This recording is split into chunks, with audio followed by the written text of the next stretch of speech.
Scott Weiland, one of rock's most distinctive voices, has died. Weiland was found dead while on tour in Minnesota. Alrighty guys, I'm in a freezing cold Bloomington, Minnesota hotel parking lot. Right behind me is the Country Inn and Suites. And right there was a bus parked there. Of course, you probably already know from the title, and you might be a fan. I'm talking about Scott Weiland.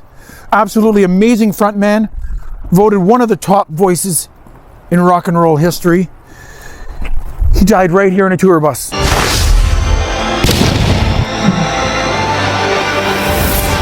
Of course, he was a singer of the rock band, the Stone Temple Pilots. He was fired and then he joined in 2008 to 2013, recording 6 albums with them.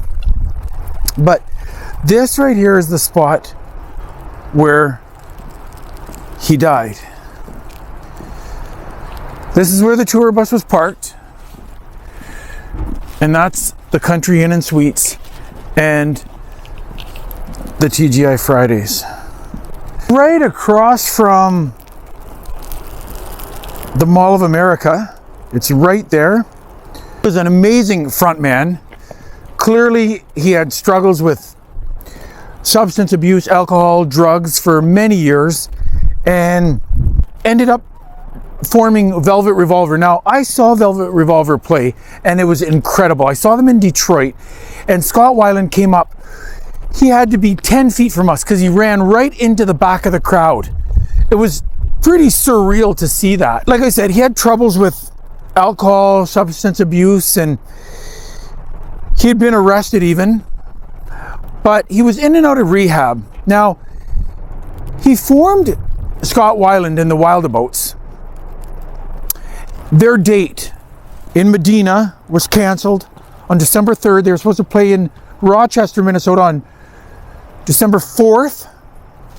They had just stopped in Chicago the night before. They played a small venue in Toronto just 3 days ago, Weiland's very last show. Now, the rest of the band had gone across the street to Mall of America, and they had asked Scott if he wanted to go. He stayed here in the tour bus, and, well, the rest is history. Now, there's reports that he had sent his wife a text message just before it all happened. Flip around. You see that building in the background? Well, the tour bus was parked lengthwise right here.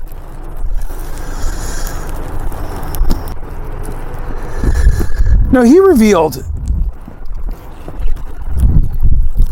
back in a 2001 interview that he was diagnosed with bipolar disorder.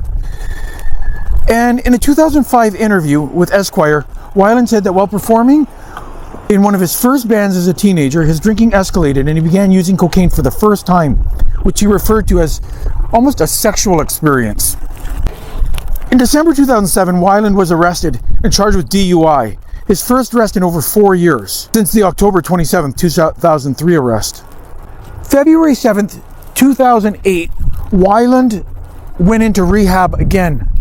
Sorry for all the wind, if there's any wind noise, but it's freezing here and it's windy. But I wanted to show you this spot, so I'll tell you a little bit more about it. But like I said, it's right there, right along the back of the parking lot where the bus was parked. In the news footage, you can see the Country Inn and Suites.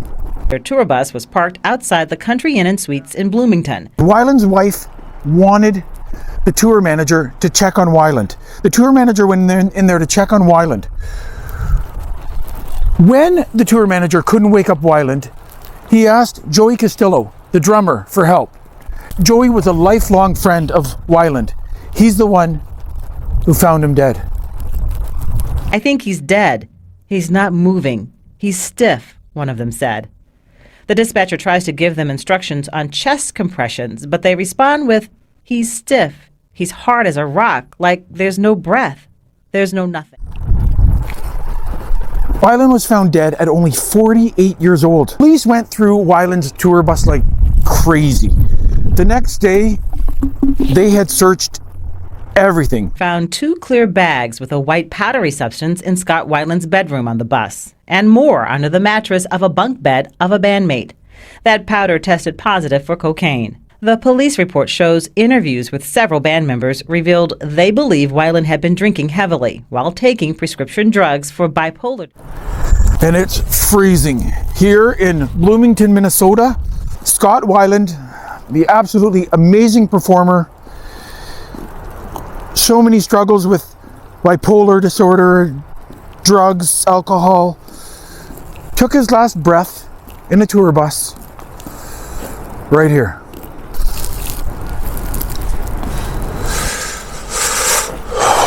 Just so sad, so tragic. Now you're going to ask me, or you may not ask me, but I'll tell you anyway, what was the cause of death for Weiland? Well, he actually passed away from an accidental overdose of cocaine, alcohol, and MDA. And of course, we have to talk about where he's buried. Well, there was a funeral service held at Hollywood Forever Cemetery in Los Angeles on December 10th. Former bandmates of Scott were there. Susan McKagan, wife of Duff McKagan, said it was a beautiful service filled with funny, loving stories about Scott. But he's not actually buried there. See, what's one of the things that Scott is known for? The megaphone, right? That megaphone. Well, Weiland was cremated, and his ashes were given in a megaphone-shaped urn. And I'll show you a photo of that. But to visit right here where everything ended, and to spend time at Hollywood Forever, where the funeral took place, and it was pretty meaningful, and it's just such a tragic story for a rock star. I appreciate you watching. Subscribe, let's go on more adventures together, and we'll take you to more sites. Thanks, guys.